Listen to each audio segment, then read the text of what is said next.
thank your cause association for both holding this conference and for this invitation. We see sexualized images of women in a lot of places, in entertainment and advertising in various countries. We see it in sports. This is a beach volleyball shot from the Olympics in Beijing. And even in politics sometimes, this is a United States politician. Sarah Palin was a vice presidential candidate in 2008, and there was a lot of sexualized commentary about her and shots like this of her legs.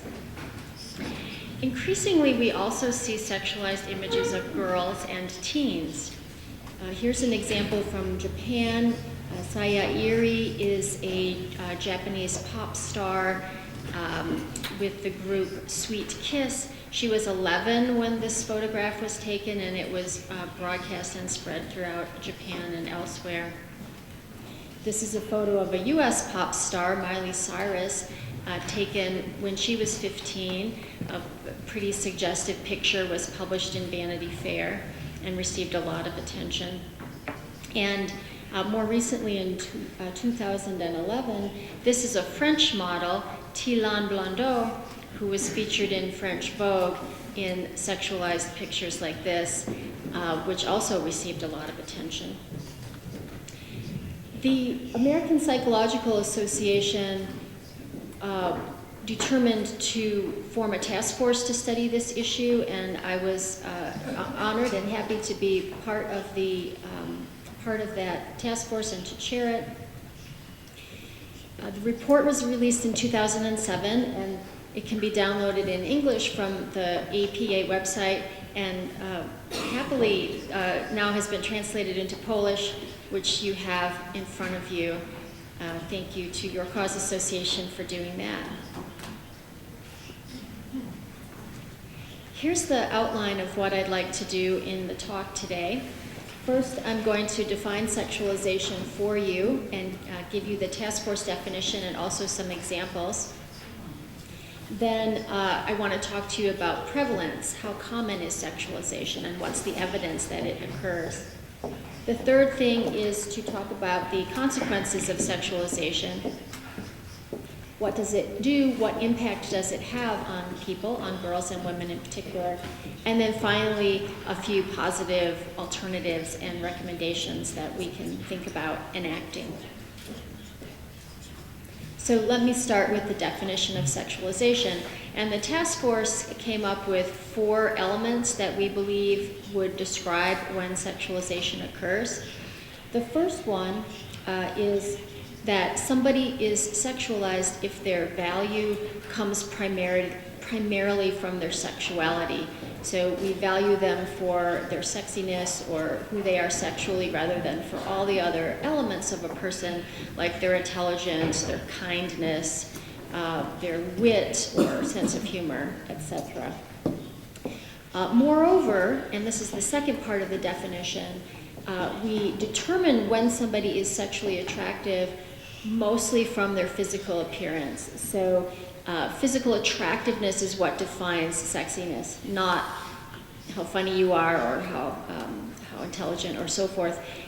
Just how you look, and it's also a very narrow standard of physical attractiveness, especially for women, a very unattainable standard, really, and we can see this because even the models who appear in fashion magazines and so forth, perfect as they are, they need to be photoshopped and changed in order to meet this unattainable standard. The third part of the definition is a very important part. That is that sexualization occurs when someone is sexually objectified or made into an object, a sexual object, to be used by others or to be commodified and to turn a profit from their sexuality. When this happens, it limits the person's opportunity for independent action for themselves. It limits their ability to make decisions for themselves. It turns them into an object. So this is a very important part of sexualization.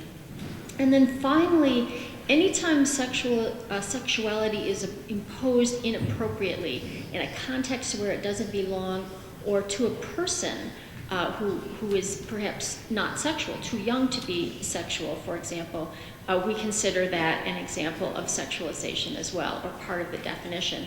Now, in the view of the task force, all 4 of these don't need to be present. If any one of them is present, we would say that sexualization is occurring. Now let me give you some examples building on that definition for each of the different components. So first of all, the idea that someone's value comes mostly or primarily from their sexual appeal or behavior. Here's an example of that, some shirts that are marketed to teen girls. And what do they communicate to us? They communicate that we value girls for their sexuality. So the shirt on the left says sexy. That's what a girl is supposed to be. The shirt on the right says boy candy, communicating that girls are tasty treats for boys and men to consume. So that's what's important about a girl, is her sexiness. Even young girls learn this lesson. So on the left is a participant in a beauty pageant. She's very young, but she has been made up to look like an adult woman. She's got the makeup, she's got the hair, she's even got the pose with her hip thrust out. So that's a sort of a small segment of the population who participates in these, but many more girls participate in this kind of behavior more informally. The right-hand picture is a place called Club Libby Lou. It's in Washington, D.C. in the U.S., and this is a place where girls can go as a party or with their friends, and they learn how to make themselves up with makeup and learn how to strut down the catwalk like a fashion model would do. And you can see here that these girls are very young.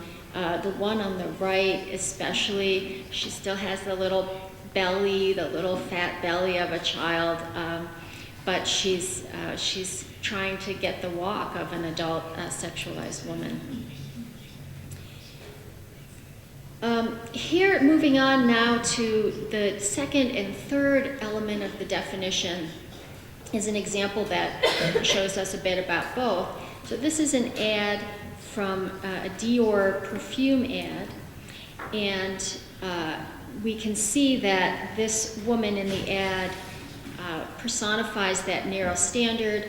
She is very thin but has larger breasts.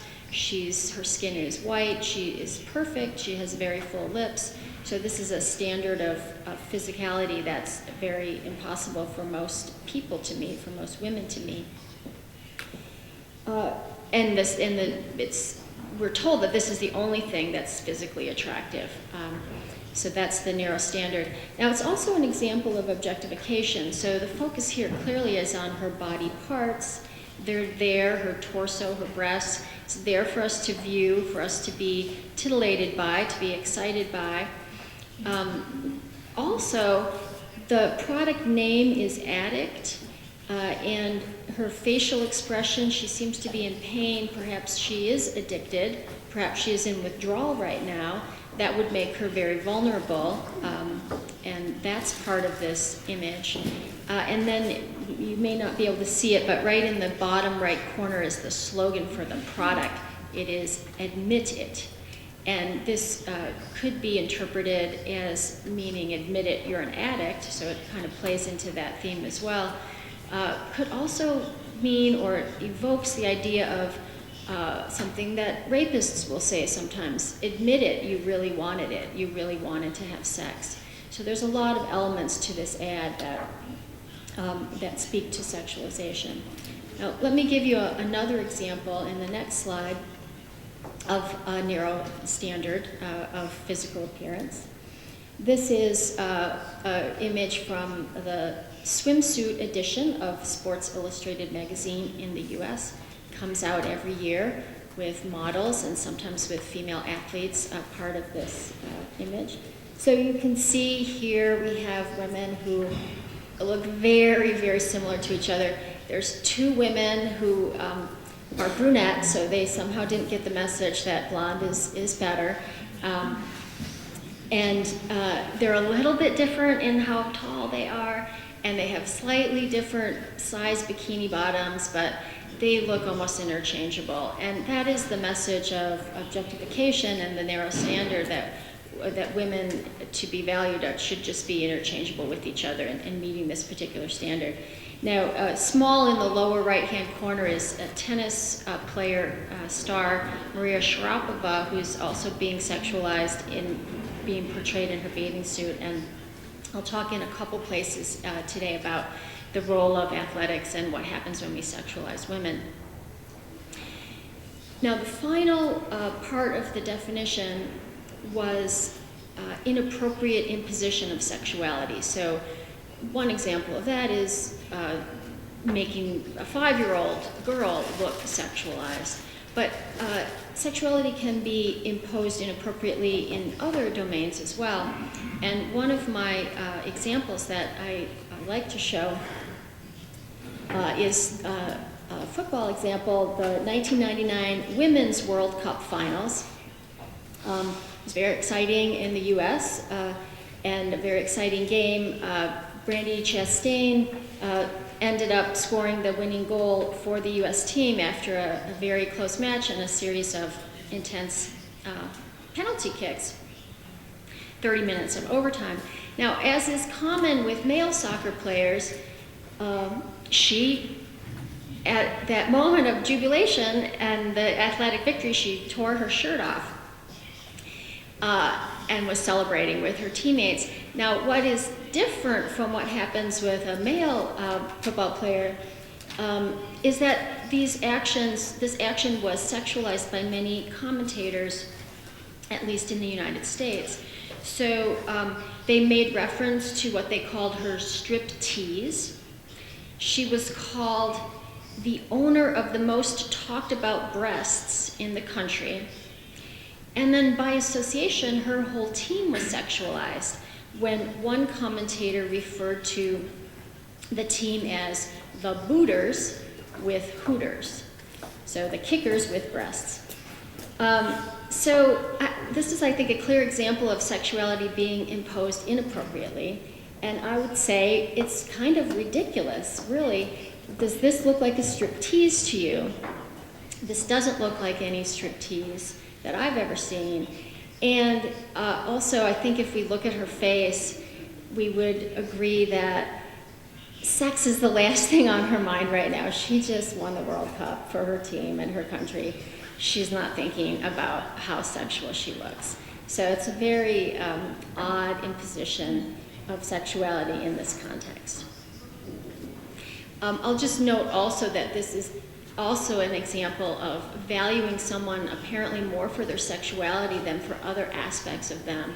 So what we should really be thinking of right now for her is her great athletic achievement, not what she looks like or what her breasts look like. So it seems skewed that we would value her more, that we'd want to talk about her breasts more than that we'd want to talk about her athletic achievement. So these are some examples of adult women being sexualized, but girlhood itself is often and also sexualized, girls and girlhood. So here are two examples. The one on the left is from a New York Times fashion outlay a few years ago, and the one on the right is another Dior perfume ad. So let me talk to you about the one on the left first. So this is an adult model. She's over 18, but she's made to look very young. She is wearing pigtails, which suggest youth. She's wearing a little girl dress. She's picking at the dress in the way a little girl might. And yet she's also sexualized. So the pose here, and I'm not sure how well you can see it, but it looks like, when we look at it in the spread, it looks like she has a naked upper thighs and naked buttocks, and then some knee socks on, some socks that come up to her thighs. Actually, that's not what she's wearing. She's wearing some shorts, flesh-colored shorts, and then her knees and her lower legs are bare.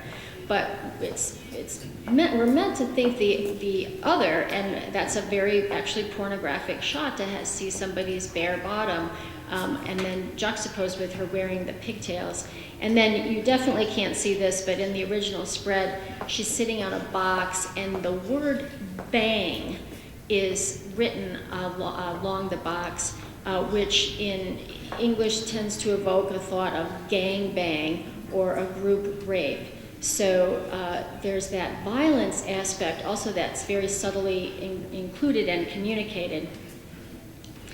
And of course, a fashion spread like this is very expensive. Every detail is attended to. Nothing is accidental. Somebody made a decision about every single element of this picture, and they determined exactly what they wanted to do, which was to present a childlike figure that was also sexualized. Now on the right-hand side, we see, again, another Dior ad for Addict 2 perfume. And we also, this model is sexualized, but in contrast to the first model, who was clearly a woman, she had breasts, and she looked older. Here our model has a very boyish figure. She's flat-chested. She's in her underwear, but it's little girl underwear.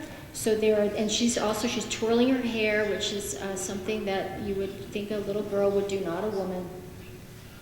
And yet, she also is sexualized. She's got that pout to her lips, her midriff is bare, and she's in her underwear. So this is a combination of the sexuality, but also the more childlike qualities. And then this one also has a slogan at the bottom, which is very small, but it says, "The fragrance, the scene, the new sensation." Now, on the surface, this is the perfume. The perfume is the new sensation, but the subtext is that this girl is the new sensation, perhaps the new sexual object to be introduced and used. Sexualization also occurs in the products that are marketed to girls. So here are two examples of dolls that are bought and played.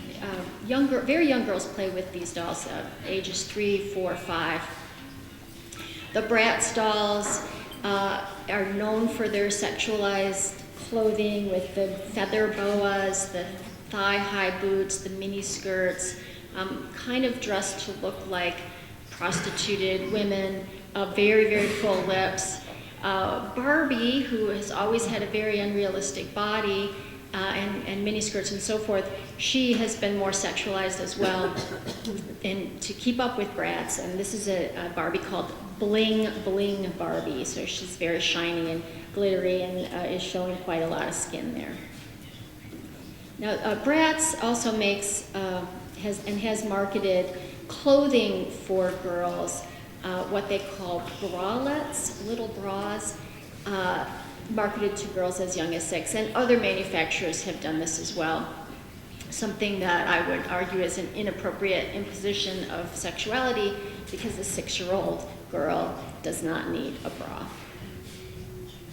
So those are some examples of sexualization, a definition of it that we can use as a working definition. We've seen that adolescent girls and even young girls can be sexualized. So what I want to move on to now in the second piece is to talk about how prevalent this is. Do we see a lot of it, or do we see a little of it? And for the task force report, the team of psychologists who were part of this task force reviewed hundreds of studies, about 300, slightly over. And we looked at every media genre that was available that had been studied, and in every one we found that sexualization was pervasive. So in television, in music videos, lyrics of music, cartoons, magazines, video games, sports media, internet, advertising, basically everywhere we look, we saw lots of sexualization of women. And there's more details in the report about all of these different genres, and I hope that you'll find it interesting to look at that. I'll just talk through a couple of examples from one of the genres. So television, for example. One study found that female characters are more likely than male characters to be provocatively dressed. Another study looked at US TV episodes, 81 of them, and 84% of these, so a very large majority, had an incident of sexual harassment, an objectifying thing that happened to a woman in the episode. The average number per episode was 3.4. What did these look like? They included sexist comments.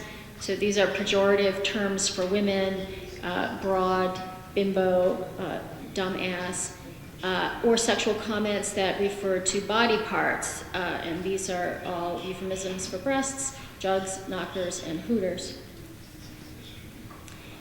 If we go on and we look at music videos as a genre, there are high levels of sexual content, much of it sexually objectifying to women. And of course, these music videos are exported from the US around the world, including to Poland. I saw them in my the hotel room gym yesterday when I was down there, and all of these are available worldwide, not just in the US. They often include women dressed in provocative clothing, or women whose function in the video is just to be decoration, just to be an object that dresses things up, if you will, and sexualizes things. They're very often portrayed as sexually available, especially to the male singer who's the star of the video. And men in these videos are very often portrayed as sexual players who want to have very many women and not have relationships, but simply go through women sexually very quickly. Now here's a picture from a rap video, and hip hop and rap are two genres that are especially known for their objectifying portrayals of women, but they're not the only genres that do so.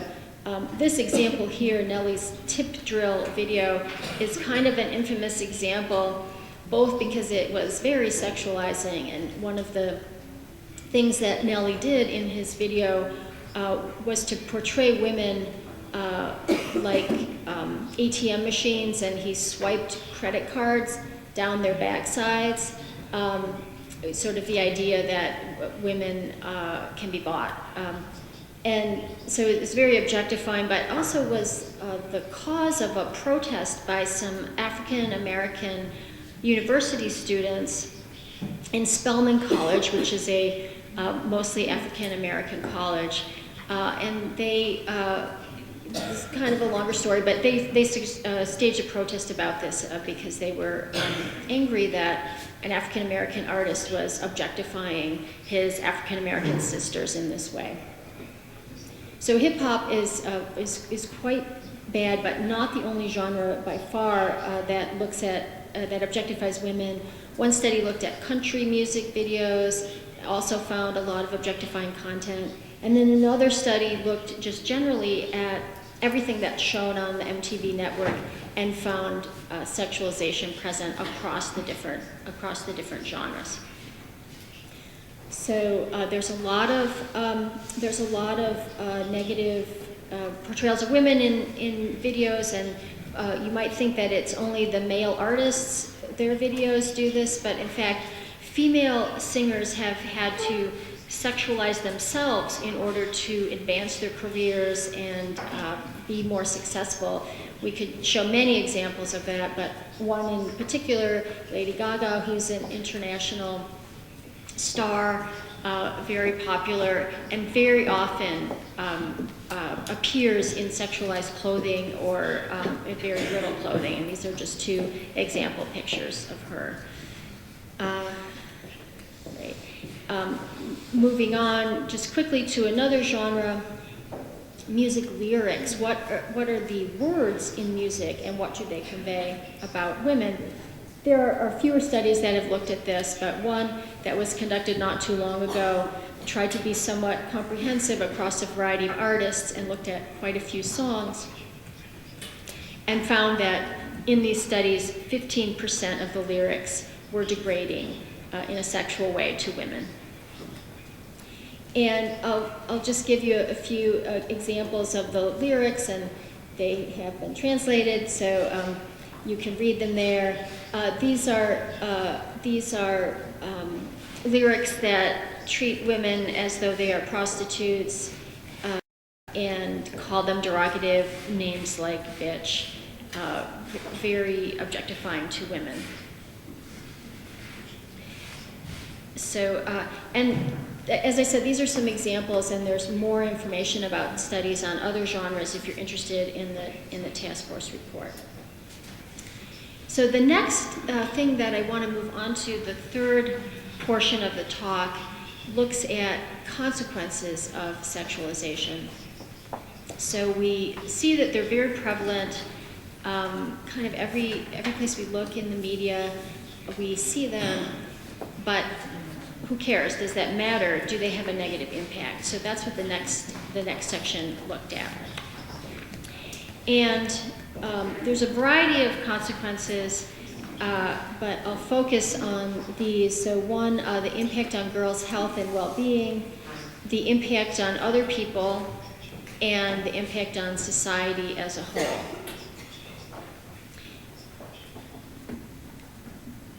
So starting with girls and the impacts on them, on their health and well-being, many of the studies have focused on this set of consequences, body dissatisfaction and appearance anxiety and mental health. I'll also talk about cognitive functioning and physical health just a little bit as well. So many studies have looked at body dissatisfaction, and it's very clear that sexualization and objectification undermine girls' confidence in their own bodies. This lack of confidence leads to body shame, it leads to anxiety about your body, worrying about your body, leads to even as far as disgust about yourself and about your body. And it doesn't even have to be exposure to the most objectifying images. Studies have shown that just reading fashion magazines, or even just being exposed to words like shape, shapely, or sexy, lead girls and young women to have increased body anxiety. It speaks to the fact that it's very easy to bring up memories or ideas like this to prime what we've already internalized. We've gotten so many messages now over the years that just saying the word shapely or just opening a fashion magazine can be enough to trigger a feeling of anxiety about your body. And this is an area that's been very, very well studied. Many studies have demonstrated it, including many experiments, which is the tool that social scientists use to really get at the question of cause. So what causes what? Is it that women who are anxious about their body look to fashion magazines in order to try to feel better, learn some tips, beauty tips, etc., and figure out how to feel better about their body? Or is it the vice versa, that when you read these magazines, then it causes you to feel bad about yourself? And the experiments help us to answer that question and to be able to say with confidence that reading the magazines, being exposed to these images, causes girls and young women to have an increased amount of anxiety about their body and an increased amount of dissatisfaction about their body. So the evidence is pretty strong here for this particular effect.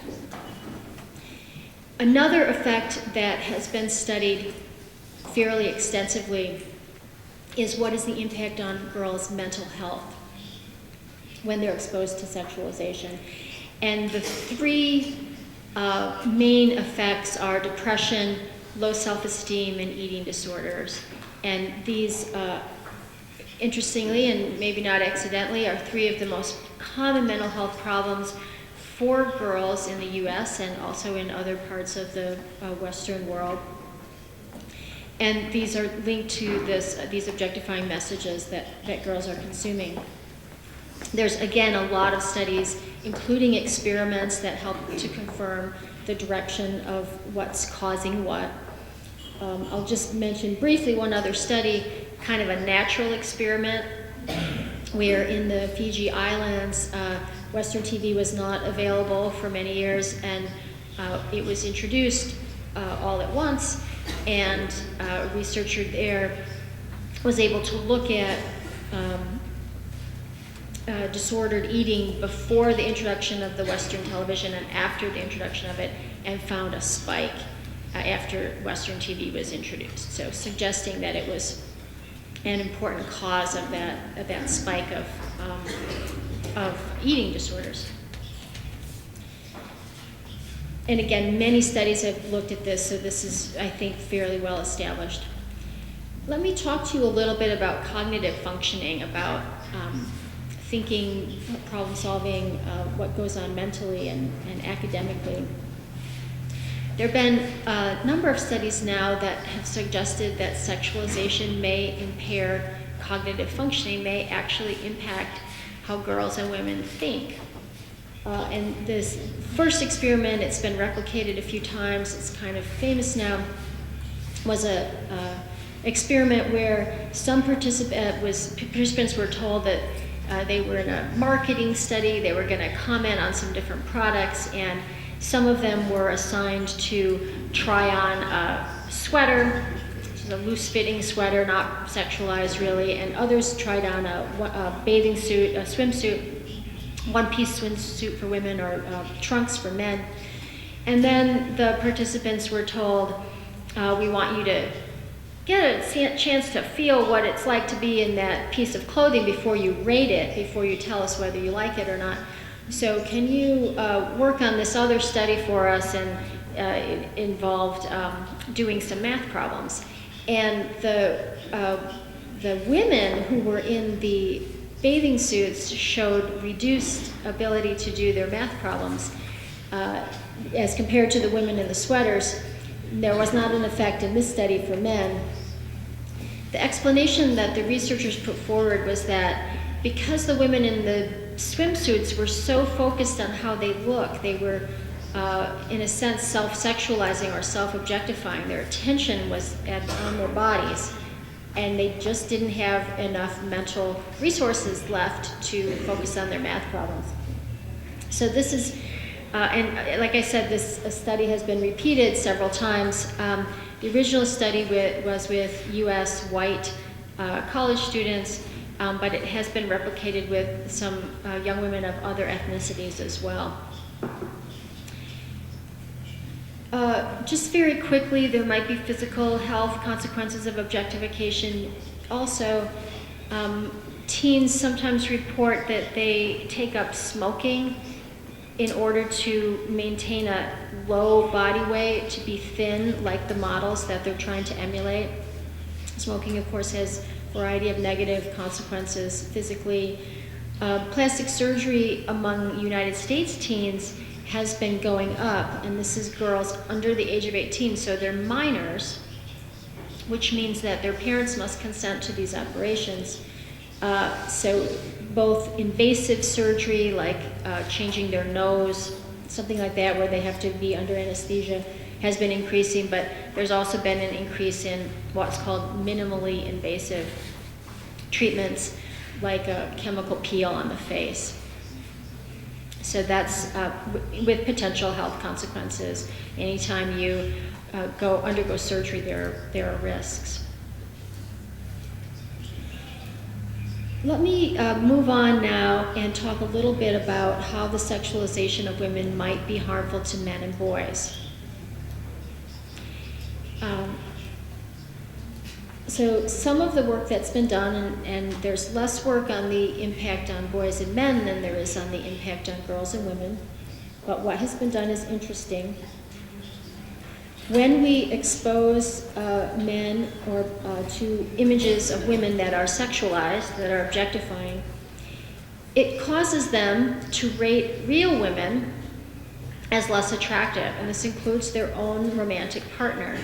So when men see these objectifying images, it actually makes them feel less good about how their partner looks, and can lead to, and in one study at least has been shown to lead to, anxiety and hostility towards women and towards their partner. Men's objectifying belief about women and objectification of their romantic partners has also been shown in a couple of studies, including one that I conducted with some colleagues, to correlate with less satisfaction in the relationship and less satisfaction with sexuality. So looking at these idealized women, these fantasy women, actually appears to cause men to feel less happy about their real lives and less satisfied with their real partners. So not a very good outcome for them as well. Some things that haven't really been studied yet but seem very plausible that might be harmful to men. One is that boys who learn to objectify women and girls may have difficulty in forming healthy and intimate adult relationships, may be at risk for domestic violence. So we heard just a little bit earlier some discussion about violence against women. Anytime that we objectify a person and we take away their human qualities and turn them into an object, it is a risk then that we would feel able to aggress against them. So again, this isn't something that's been looked at very closely yet, but it seems like a risk that we should be mindful of. If boys internalize this message of what women are and begin to value them only for their sexuality, then they may be unable to relate to women in other ways, as co-workers, as friends, as competitors in the business world or elsewise, will only think of them as sex objects to their detriment and to the detriment of the women that they interact with.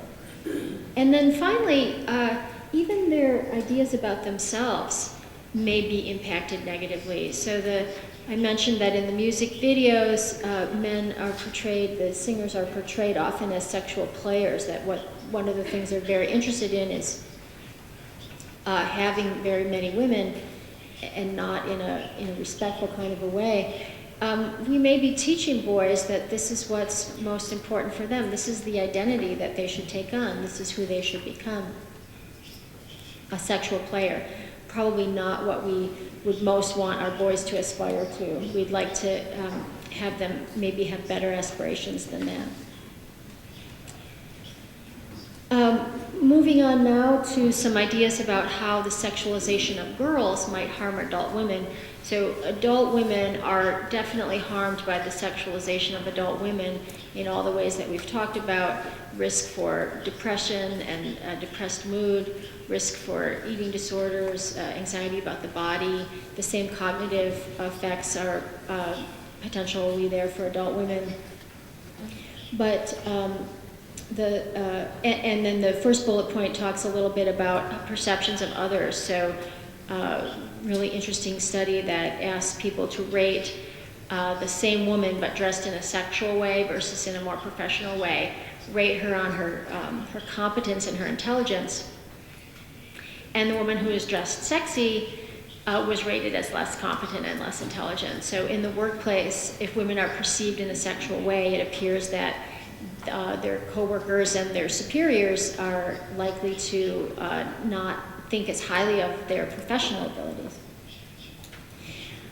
Particularly the sexualization of girls may be harming adult women in that if we pull the standard of beauty younger and younger, so women are trying to meet a standard that increasingly is a teen, what a 17 or 16-year-old looks like.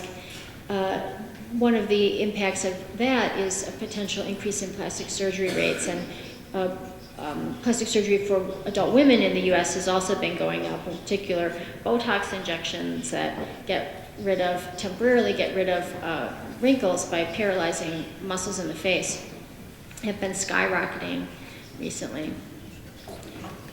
Now let me move on a little bit to talk about an impact on broader society, and I think actually that this is one of the things about your cause association that's so exciting, is that it's thinking of this problem as a social problem, something that impacts all of us, that impacts our communities, and looks at what those impacts are, and I think that's a very promising way to think about it. Sexualization is very linked to sexism, to discrimination against women, and it has been shown to increase sexist attitudes and sexist beliefs. So when you see these objectifying images of women, it tends to increase people's sexist thoughts. It may also impact girls' education aspirations and achievement. So some of the study I told you about, the mental effects, if you are having difficulty concentrating in class because you're thinking about your appearance, that can potentially impact your academic achievement. So let me go on to talk just a little bit more about both of these. When we look at the relationship between sexism and sexualization, here are some of the studies that have been done. When people, men and women, view sexually objectifying media, they are more accepting of rape myths. So myths about rape, such as that women really want it, or myths that blame the victim in rape. They're more accepting of sexual harassment, and they're more accepting of interpersonal violence, especially violence against women. When we expose people to sexually objectifying media in the lab, it leads to harsher judgments of real women in various ways. One of those I talked about earlier, that men judge their female partners more harshly after they've been exposed to objectified images. It also causes more sexist behavior in the lab. So some experiments have been done that have used what we call unobtrusive measures. So there's some sort of interaction that the participants in the study are doing, and they're videotaped or watched very closely by a researcher, and things like standing very close to the woman, asking sexist questions of her, those things go up. In a interaction that's supposed to be non-sexual, they go up after the men are exposed to objectifying pictures of women. And then a little bit more about the educational aspirations. So the sweater swimsuit study is relevant here. Other work has been done as well. So in one set of studies, young women were exposed to either a sexy, pretty ad, that's what the researchers called it, but it's a sexualized ad in our terminology. So one group of people looked at those, another group of people looked at gender-neutral ads. The young women who viewed the sexy, pretty ads were less interested in math and science careers after looking at these ads, and they reported lower leadership aspirations. So they had less of an idea that they could be leaders going forward. Another study, and this is one that I just conducted with a colleague, and it's not published yet, but it's under review. Also an experiment where we had young girls play with Barbie dolls, one group, and another group play with a non-sexualized doll, Mrs. Potato Head doll. It's a doll shaped like a potato and has little plastic ears and stuff that you can put in it. And the girls who were playing with the Barbies, and then we asked the girls, could you do this career? Could you do this career? We showed them pictures of different settings and asked them if they could do the job of a doctor, a pilot, a teacher, and so forth. And girls who played with the Barbies said they could do fewer careers than boys could do, both male stereotyped careers and, interestingly, female stereotyped careers. So playing with the Barbies seemed to suppress their career aspirations. And we didn't see children who played with the non-sexual toys having that decrement in the number of careers, or there's less of a difference between the careers they thought they could do and the careers they thought boys could do. So very suggestive that even at a very young age, playing with sexualized toys can have a negative impact. And just a bit more about education. The problem of sexual harassment in schools is a very serious problem and deserves our attention.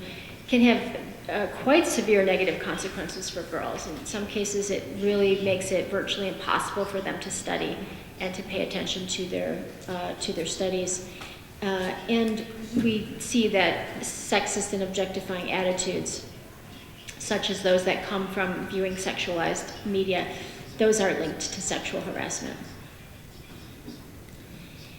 So we've seen that sexualization is very common. Sexualization of women and girls, very common, very prevalent. It also has a host of negative consequences. Now we'd like to think a bit about, is there anything we can do about this? And I'll talk very briefly about working through schools, working through the family, and working directly with girls, and then much more of the conference will be devoted to this issue of what can we do about this problem. So just starting, some ideas, and these are in the task force report as well, a little bit of elaboration of them. Some things that schools can do. One very promising technique is to develop and implement media literacy programs. So we want to give children some tools. We can't protect them from seeing all objectifying images, so we want to give them some tools that will help them to be able to interpret and critique these images instead of accepting them uncritically. So the goal is that the children will learn to become active in their viewing of media rather than passive. They can interpret it rather than just consume it. Athletics are a potential avenue for girls that they can develop a resistance to sexualizing messages, and I'll come back to that in a minute and say a bit more. Athletics, because of the focus on the body, that's not a sexualizing focus. It seems that maybe has special promise, but many other activities as well can give girls opportunities to develop themselves in ways that aren't focused just on appearance, that show them that that there's other things that we value about them. So participation in arts and music, other kinds of extracurricular activities, and then education about objectification and sexualization. Potentially the schools are an appropriate point to do that. Now, I just want to talk really briefly about athletics again, a little bit more. Female athletes in the media are more likely to be shown in sexualized than in performance images. And what do I mean by that? Let me show you. Here's a US downhill skier, Lindsey Vonn, shown in a performance image. She is doing her sport and doing it quite well. In contrast, this is an image of her and 3 of her teammates in a sexualized portrayal. So she's the one on the far left, and she does have her skis with her, but she's not really using them. The focus, she's not wearing ski garb, she's wearing a swimsuit. So really the focus here is on what her body looks like and how sexy it is, not on what her body can do, not on her athletic achievement. Some really interesting research by Beth Daniels has been showing how important it is to have performance-based images of women rather than sexualized images of women athletes. In some of her studies, she asked teen girls to look at performance-based versus sexualized images, and when girls saw the picture of the skier actually skiing,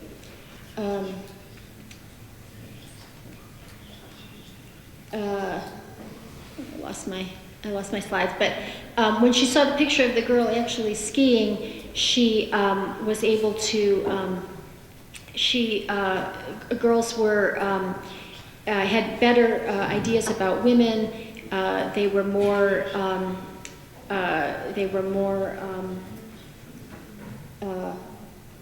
yeah, can you back up just a little? Yeah, right there, that's good. So they thought more about their physical abilities than how they look, just like the athlete was being portrayed in terms of how she what she could do rather than how she could look. Girls thought about themselves the same way too. They were more likely to say that she was a good role model when she was shown skiing rather than shown in the bathing suit. And this was true, interestingly, whether or not the girls were athletes themselves. It didn't matter if they participated in sport or not. This was true for them. And teen boys also responded positively to the performance-based images. So they were more likely to talk about how competent the woman athlete was rather than her looks. Again, giving them a broader perspective of women and what women can do. Some ideas quickly for the family and what families can do. And again, we'll talk more about this. One idea is that is very effective is for parents when their children consume media, watch with them, talk to them about what they're seeing, and this is a way to help them interpret it in a more critical way.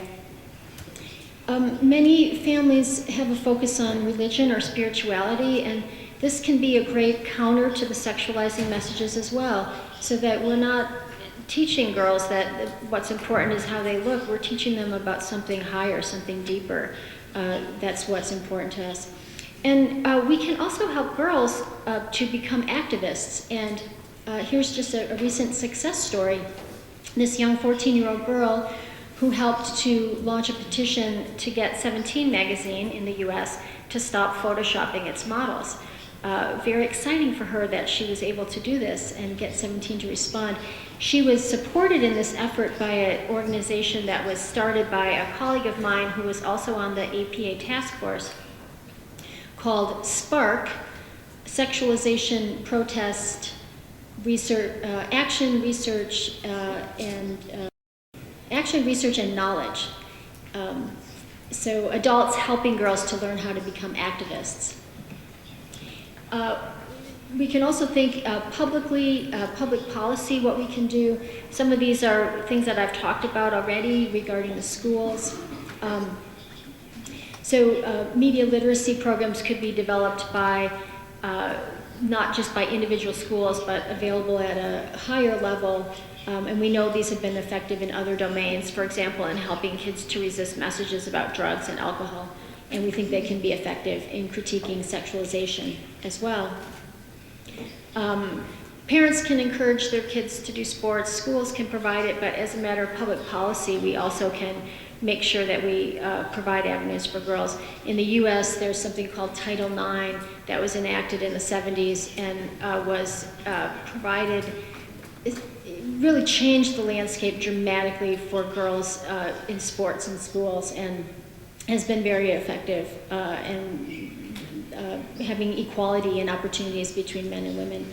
But not just athletics, but other kinds of extracurricular opportunities like scouts and science camps and anything that gives girls the message that there's lots more to who they are and who they can be than simply how they look and how sexy they are. We can work with industry to try to eliminate sexualized images, but moreover, I think it's really important to try to develop alternative images. So we might never be successful at totally eliminating these messages, but if we can, instead of making them a flood, and the only thing that we see, let's see if we can flood the airwaves with alternative images of women that are more positive, alternative images of girls. We could do this in terms of public policy by giving grants to artists who produce this type of material. Help girls to create their own videos and programming.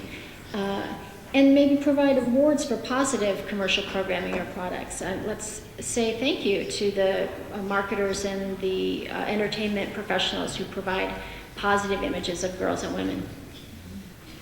So in conclusion, it's so delightful to see so many people here concerned about this issue, and I know that all of us want the best for our girls. We love our girls, and we want them to have happy childhoods, and we want them to grow up to become happy and confident and successful adults.